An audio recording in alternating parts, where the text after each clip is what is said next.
prepara profissionais para atuar no desenvolvimento de novas tecnologias, como processos industriais de automatização de máquinas e robôs industriais. O engenheiro mecatrônico tem papel fundamental na modernização de grandes empresas, tornando a produção mais rápida e eficaz. Venha fazer parte dessa equipe vencedora. Faça mecatrônica na UFO.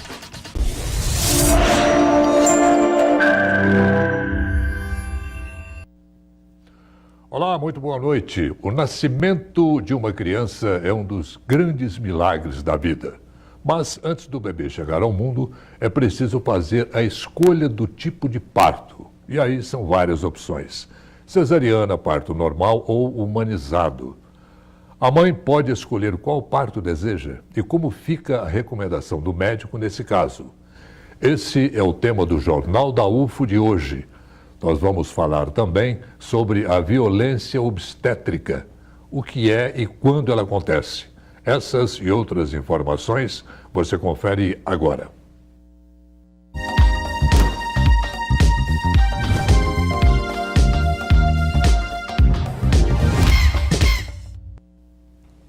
Na reportagem a seguir, você vai conhecer duas histórias. A da Ana Carolina, mãe do Raul, que escolheu dar à luz ao filho pelo parto humanizado, e a Ana Paula, mãe da Mariana, que optou pela cesariana.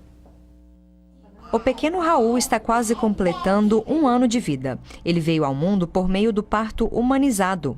A mãe, Ana Carolina, conta que quando decidiu engravidar, começou um intensivão de estudos sobre a maternidade. Desde o início, ela queria o parto humanizado. Eu fui estudando bastante, amadurecendo a ideia do parto humanizado, do parto normal, né? E vi que eu era capaz, né? Não, se não tiver nenhuma intercorrência na gestação, né? A gente conseguiria fazer o parto normal. E assim foi.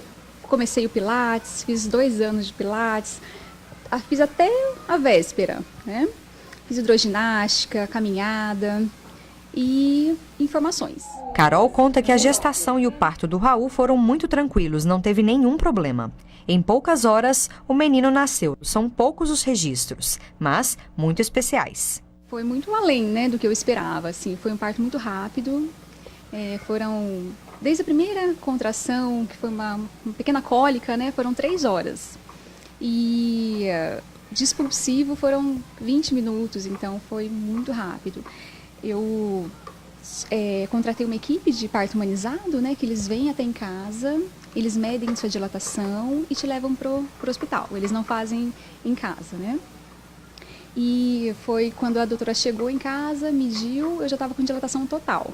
Isso fazia 2h30, né? E nisso a bolsa estourou e fomos correndo para o hospital. Eu fui para o hospital já tendo os puxos, né? Aquela vontade do expulsivo mesmo. Daí respirei, né, para não ter dentro do carro. Chegando lá, foi o tempo de chegar no centro cirúrgico, né? Foram 3 ou 4 puxos e o Raul já coroou e já nasceu, foi bem rápido. Já a Ana Paula, mãe da Mariana, de 2 anos e 9 meses, optou pela cesariana. Ela conta que quando decidiu não fazer o parto normal, algumas pessoas não reagiram muito bem à escolha. Foi uma opção própria, não foi uma indução da obstetra, foi uma coisa que eu já tinha desde o momento que eu soube da gravidez. Eu soube de muitas histórias de violência obstétrica, então foi o que me levou a decidir pela cesárea eletiva. Não foi bem aceita a ideia, literalmente não foi, porque é como se a sociedade visse a mãe que faz cesárea eletiva, ela é uma mãe mole.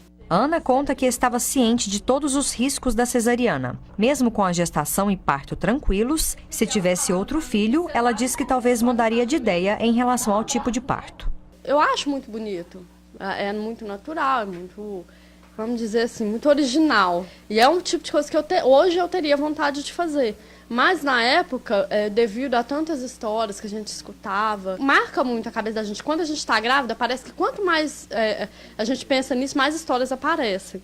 As mamães fizeram escolhas diferentes, ambas com muita consciência dos riscos e, no final, bem-sucedidas. Ana Carolina diz que se preparar e buscar bastante informação sobre a maternidade é fundamental. Conheçam as fases do parto, as fases do parto.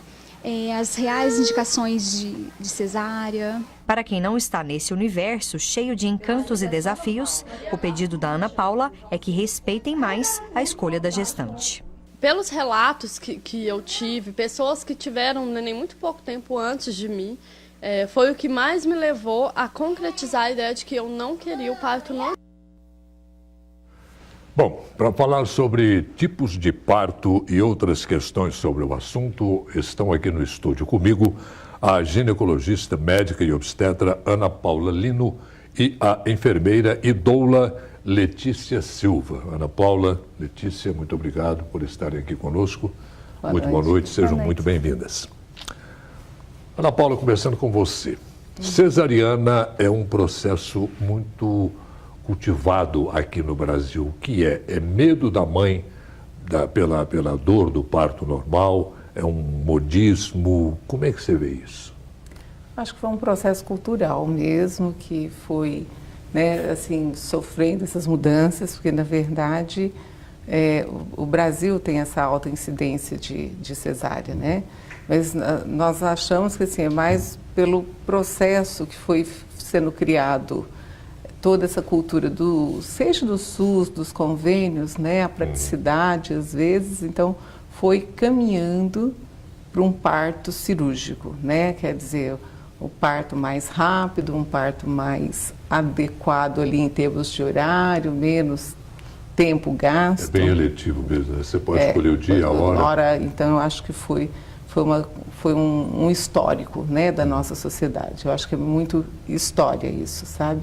Foi uma construção ou uma desconstrução, né, de um período que anteriormente não era assim, sabe? Os convênios e o próprio SUS não gostam muito desse tipo de processo de parto, né, de cesárea, porque envolve anestesia, envolve um punhado de coisas. Então, o custo de uma cesárea, né, se você for falar economicamente, assim, ele é muito maior, né? Porque você envolve uma equipe muito maior, tá certo? O tempo, às vezes, é menor, mas o gasto cirúrgico em termos de hospital, ele é muito maior. Né? E sempre tem um risco por ser uma cirurgia. E por ser uma cirurgia. Claro, você saiu de um processo natural para um processo cirúrgico.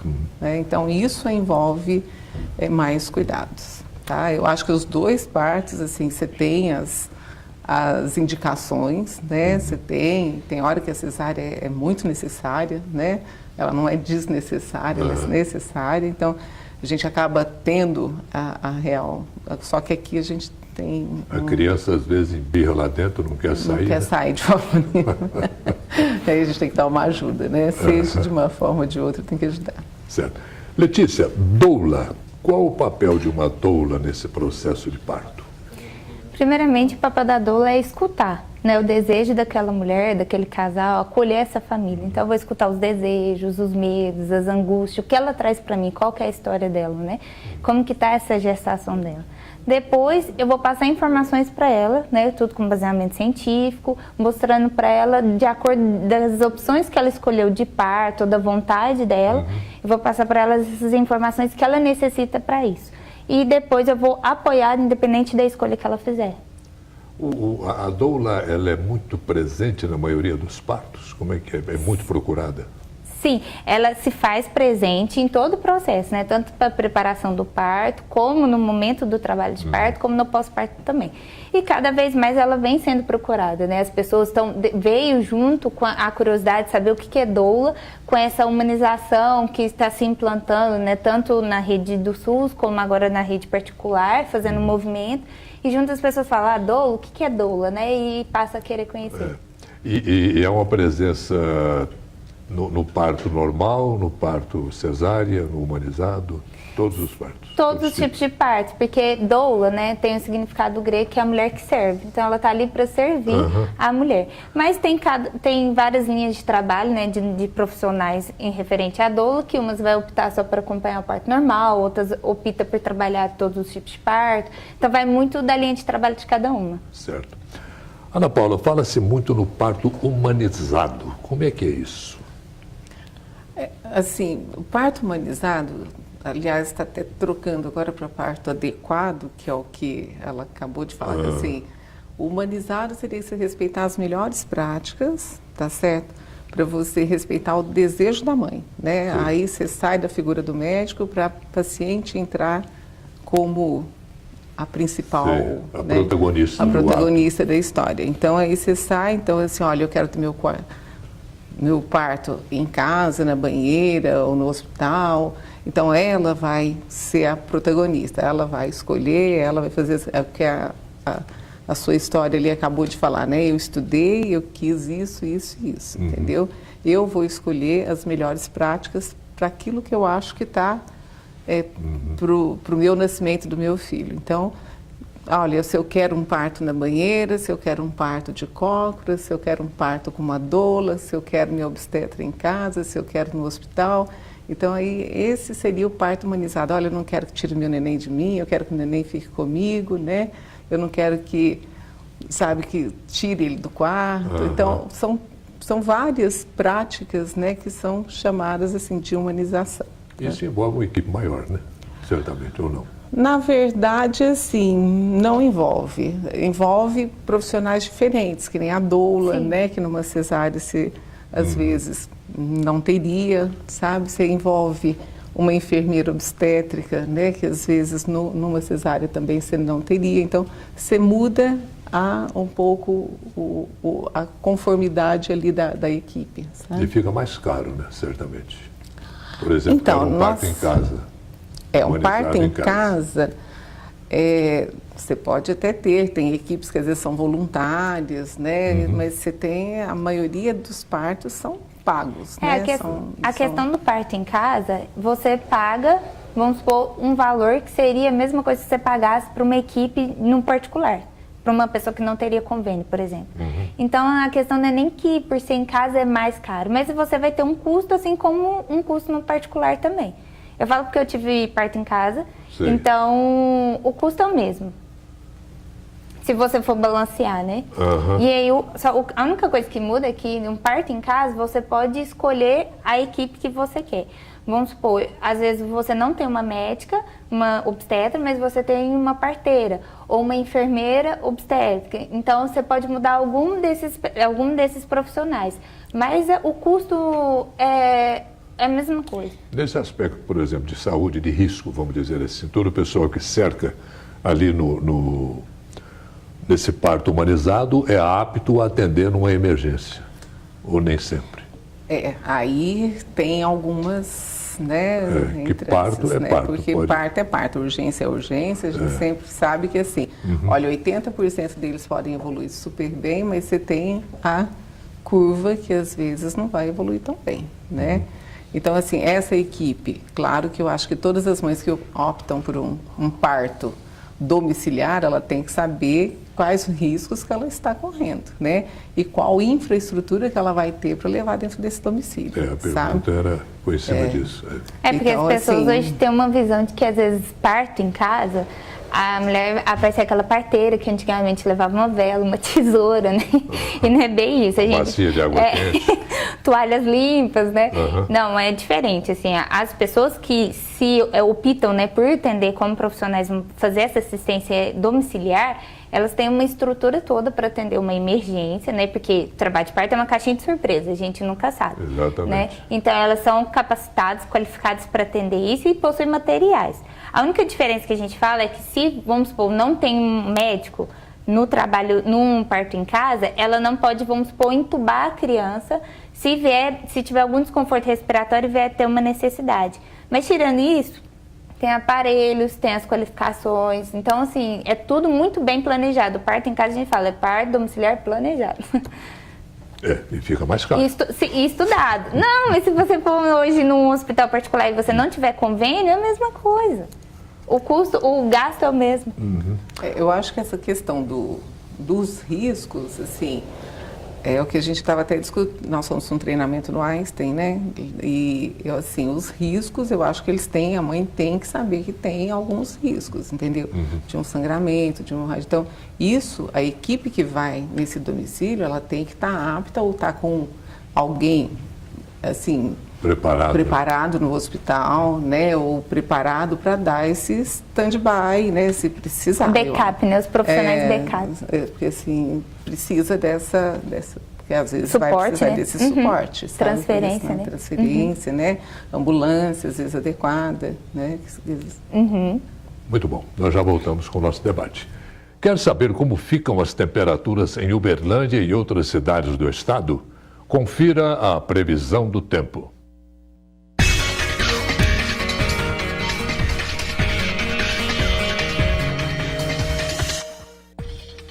Amanhã, em Uberlândia, poucas nuvens no céu e o sol predomina. Possibilidade 0 de chuva. Mínima de 17 graus e máxima de 24.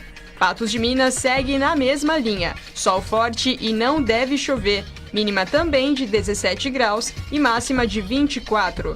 Em Tuiutaba, sol durante todo o dia e mais uma vez não chove. Os termômetros devem marcar mínima de 17 e máxima de 29 graus. O céu fica claro em Monte Carmelo com bastante sol porque poucas nuvens aparecem. Mínima de 15 graus e máxima de 27. Em Araguari, tempo seco com predomínio de sol. Nenhuma possibilidade de chuva, só que as temperaturas caem. Mínima de 15 e máxima de 24 graus. Depois do intervalo, vamos continuar o debate sobre os tipos de parto e violência obstétrica. Falando em mães, hoje tem mais um capítulo da série de homenagens com depoimentos da comunidade acadêmica. É daqui a pouco.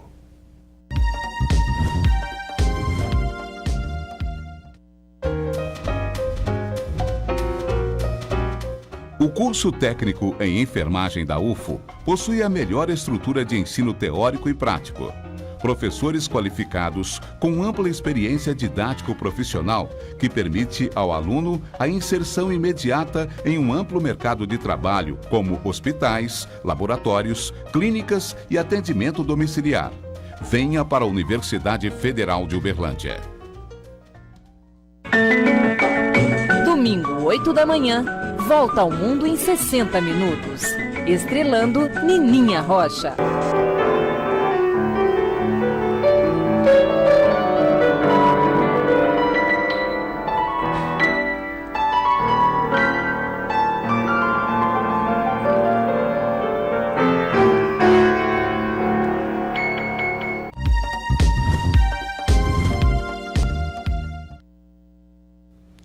O Jornal da UFO está de volta. Você sabia que o Brasil é um dos países campeões em violência obstétrica? Discutir o assunto é importante. E falando sobre nascimentos, a mãe tem o direito de escolher qual parto prefere. Como fica o diálogo com o profissional da saúde nesse caso? Bom, Ana Paula, violência obstétrica, como acontece, como evitar e como denunciar? Olha, sim, depende de que tipo de violência, porque às vezes até o tipo de fala sua pode ser uma violência, né? O tipo de não respeitar um desejo pode ser uma violência. Então, assim, nós temos N violências que podem ser consideradas violência obstétrica, tá certo? Eu acho que a partir do momento em que você não escuta, às vezes, o desejo dessa paciente, isso é considerado, às vezes, uma violência, tá certo? Então, assim, dentro disso, eu acho que o principal, né, dessa preservação, do não acontecimento, é essa paciente ter muito cuidado na escolha da equipe, do obstetra, para ver se ele vai respeitar esse desejo, ver se ele vai ter, né? E não tendo isso, a melhor coisa é a mudança, né? Olha, não quero esse tipo de serviço, não quero esse tipo de profissional, então isso é importante. O problema nosso é que, assim, nós temos muitas vezes a fala da violência obstétrica com coisas, assim, que são, às vezes, olha, eu não quero isso, mas e se eu preciso disso, né? Às vezes, durante um trabalho de parto, olha, eu estou com um trabalho de parto, está num expulsivo muito prolongado, expulsivo é quando o neném está para nascer e não nasce, né? Eu preciso, às vezes, fazer alguma intervenção, tá certo? E, eu preciso, vamos supor, uma episiotomia, né? Eu preciso fazer uma episiotomia para que esse neném nasça, O que é episiotomia? É o piquezinho que dá para o neném nascer, entendeu? Então, isso, às vezes, é considerado uma violência, quer dizer, na maioria dos casos, isso não vai ser necessário, de forma alguma, entendeu? Mas tem alguns casos que eu preciso, às vezes, intervir. Tem o caso, por exemplo, da mulher sentir dor e pedir um remédio para a dor e o profissional da saúde não oferecer? Olha, na maioria dos casos, não, porque a gente está ali para ajudar essa paciente. Agora, tem casos que você não pode ofertar por conta do neném, tá? Às vezes você tem, assim, a necessidade de dar, tipo, olha, eu precisava fazer uma analgesia. Vamos supor, a analgesia é uma anestesia para essa paciente suportar melhor a dor, tá? Mas eu não tenho como, às vezes, oferecer para essa paciente. Eu não tenho profissional disponível. Eu trabalho na universidade. Às vezes a gente tem um volume tanto de paciente, mas eu não tenho a oferta desse procedimento para todo mundo. Entendeu? Então, eu acho assim, que o que é mais difícil em relação à violência obstétrica é quando a mãe não deseja, vamos supor, fazer uma epísio e o profissional que tiver de plantão, né, faz sem comunicar a mãe, né, ou sem ter uma autorização. E quando dá, não é uma questão de emergência, quando pede autorização da mãe para poder fazer tal procedimento. Essa questão de conversar do que vai fazer, em que momento vai fazer, como vai fazer. Então, eu acho que essa falta dessa comunicação entre o paciente e o profissional de saúde é que muitas vezes é considerado uma violência obstétrica. Pode surgir a necessidade também desse procedimento, por exemplo, quando a mãe estiver, será sob efeito de anestesia, desacordada, como é que fica? Acompanhante. O acompanhante, que a maioria das vezes é o pai, né? Mas pode ser a avó, no caso da criança, ou a mãe do acompanhante. Então, o acompanhante, ele responde pela gestante. Tanto que a gente como doula, né, quando a gente, na preparação do parto, a gente monta o plano de parto. Plano de parto é justamente isso, o que ela quer, o que ela não quer, em situações de cesárea, plano A, plano B, né, imaginando, simulando várias situações para ela dizer aquilo que ela tem vontade. Então, quando é particular, ela demonstra esse documento, ela mostra esse documento para o profissional, para o médico, ele vai assinar, e quando é plantonista, é o que tiver lá de plantão que vai olhar esse plano de parto. Então, a maioria das vezes a gente explica qual é um documento, o médico vai saber as suas vontades, mas pode acontecer situações X, a gente sempre explica em caso de emergência, mas aí a gente prepara o acompanhante também para essas horas. E aí, por isso que o casal, né, quando é um casal, fica bastante unidos, conectados, para um saber o desejo do outro e um responder pelo outro. Porque 50% da criança é da mãe e 50% é do pai, né? Normalmente. Nem sempre. Essa não é. Tem casos também, Ana Paula, de agressão verbal ou física, até por parte de funcionários ali da saúde que estão acompanhando. Eu falo isso baseado numa pesquisa que eu tenho aqui em mãos. Assim, são situações que eu acho que pode acontecer, são situações de estresse elevado, um trabalho de parto às vezes nem sempre é tudo lindo, maravilhoso, assim, tudo acontece nas normas bonitinhas, né, que nem a gente está, tipo assim, falo que o trabalho de parto você sabe quando começa, quando termina nunca. Isso pode elevar os ânimos de toda a família, tá certo, da equipe. Então, são situações de estresse. Parto normal não é sempre, ele começa bem, mas numa urgência, numa emergência, assim, você pode ter situações que saem um pouquinho desse planejado, do bonitinho, sabe? E isso pode gerar angústia entre o que um pensa que é o certo, o que o outro pensa, e pode gerar. Você tem N pessoas em equipes que podem sair né, isso pode acontecer, não estou falando que não aconteça. No meio de uma equipe grande, né? Equipe grande tem alguém que pode extrapolar. Isso aí são coisas assim, todo mundo é treinado para não isso, né? Mas que pode sair do trilho, pode, né? Letícia, na sua opinião, o que leva uma mulher, nós já começamos isso com a nossa entrevista, mas eu queria mais detalhe. O que leva uma mulher a escolher a cesariana? Eu acho que o medo, na maioria das vezes, né? Não são todas, claro. Mas a gente tendo pesquisa de muitas mulheres, né? A maioria das mulheres tem o desejo pelo parto normal, e a questão do pré-natal, vai fazendo pré-natal e termina em cesárea. Às vezes, pode ser que o médico que não é, que a gente fala, utiliza o termo mais cesarista, mostra para ela os benefícios da cesárea e aí ela se encante por isso. Ou pode ser a questão da falta de informação, que muitas das vezes é. Então, eu acho que essa onda da humanização, ela vem trazendo mais a informação das pessoas pesquisar, das pessoas saberem o que está fazendo com ela, como que vai fazer, né? Então, tem muito disso. Às vezes, o gestante passa mal, vai para a unidade, né, básica de saúde. Ah, tomei remédio. Qual remédio? Não sei. Mas por que você tomou remédio? Ah, o médico falou que tinha que tomar. Mas você tem que questionar, né? A questão da humanização é fazer as mulheres serem protagonistas daquele parto. Elas darem a luz, né? Elas gestaram, então elas darem a luz, elas serem responsáveis pelas suas escolhas. Então, eu acho que é a mesma questão cultural, né? A falta de informação às vezes até mesmo atualização. Vou interferir só um pouquinho, assim, além da parte cultural, eu acho que nós ainda estamos passando por um processo de adequação. Tá certo? É que nem você falou, um parto desse, ele custa, tá certo? Eu tenho ele no público, eu tenho aqui em Uberlândia no hospital, lá na universidade, eu tenho no municipal, né? Eu tenho 2 lugares que oferecem isso, mas esse não é o meu médico que eu queria. Às vezes um paciente quer, eu quero minha equipe, é que nós estamos falando. Sim. É humanizado a partir do momento que você escolhe os profissionais que você quer ter perto de você. E nem sempre eu consigo bancar isso, entendeu? Então, isso já gera uma angústia para essa paciente, isso já é um limitante, entendeu?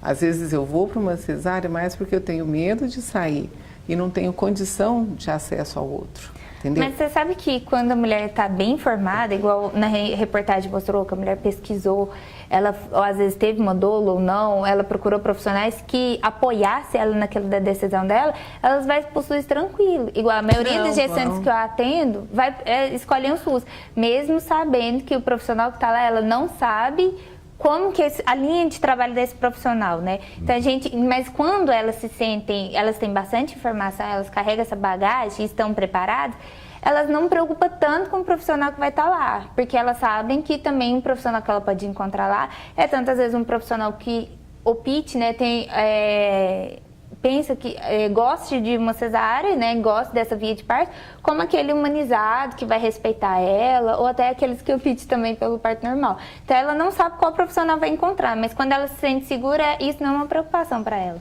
Então, mas eu acho que seria um fator, assim, ainda, sabe, ainda limitante, né? Porque se a gente tivesse, olha, todos os hospitais fornecem, ela tem isso na rede privada ou na rede pública, né? Então, na hora que isso for ofertado de uma forma geral, aí eu acho que sim, nós vamos ter um aumento do tipo de parto. Sabe? É um subtema aqui da nossa entrevista que nós precisamos de mais uma meia hora para discutir. Sim.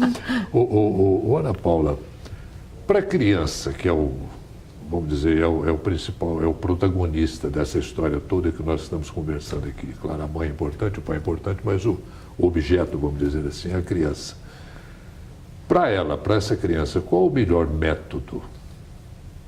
O mais seguro, o mais adequado para ela é aquilo que, assim, olha, eu estou com uma gestação de alto risco, tá certo? Qual que é o melhor para ela?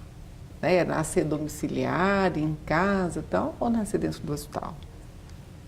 Tá certo? Então, assim, eu tenho que saber diferenciar que tipo de parto, que tipo de gestante que eu estou, né? Aí sim, depois de uma conversa, que nós falamos assim, nem sempre você vai poder generalizar. Para o feto nascer com a mãe, do jeito que a mãe, né, adequou, ficar no colo com essa mãe, não ser aspirado, é muito melhor que ele nasça no mais humanizado possível. E com mais conforto para a mãe. Com mais conforto para a mãe. Então, esse é o ideal. Mas é o que a sua reportagem mostrou. Às vezes esse, que é o adequado, não vai ser para todo mundo. Por quê? Porque eu tenho algumas restrições, né?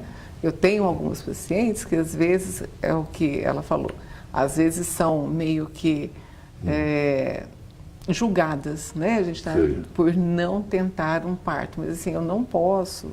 Então, eu tenho que saber que assim, uma cesárea, às vezes, é o melhor que a gente pode necessária, ofertar, é necessária para aquela mãe, sabe? Então a gente tem que saber muito bem assim, olha, o melhor para essa criança é nascer de parto normal, com a mãe dela, no ambiente dela, ou no ambiente que a mãe escolheu, mas do modo mais seguro possível, que é o parto adequado, que é a nova denominação que está vindo. Muito bom. Renovadora e reveladora do mundo, a humanidade se renova no seu ventre. Nas palavras da escritora Cora Coralina, o valor inestimável das mães.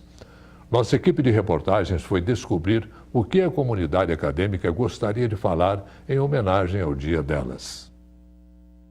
Nesse dia tão especial, né, gostaria de desejar a todas as mães muito carinho, muita saúde e muita paz, uma vez que todas elas, né, nos tratam muito bem, a minha mãe principalmente, e a minha esposa, que também é mãe, né, são pessoas especiais e realmente merecem todo o nosso apreço, todo o nosso carinho, toda a nossa dedicação, né? E por esse dia ser uma data comemorativa tão importante, então desejo a todas muita felicidade, muita luz e que todas sejam realmente iluminadas. Eu quero mandar um abraço e um beijo para minha mãe e agradecer por tudo que ela fez por mim hoje e dizer que eu amo muito ela. Que Deus abençoe a todas elas e obrigado por nos ter dado a vida, né? E por estar sempre nos educando e mostrando o caminho certo. Oi, mãe, feliz Dia das Mães. Mãe, feliz Dia das Mães.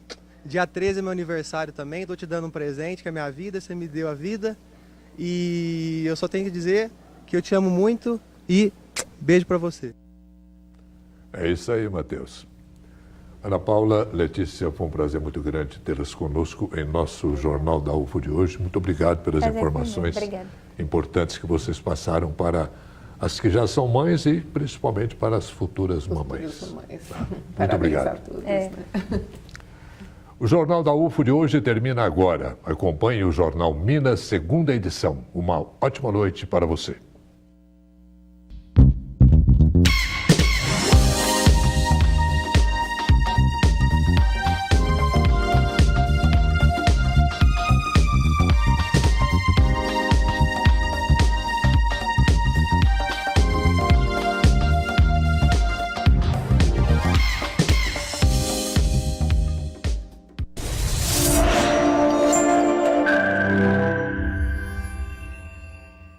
Informação mais ágil, dinâmica e um novo formato.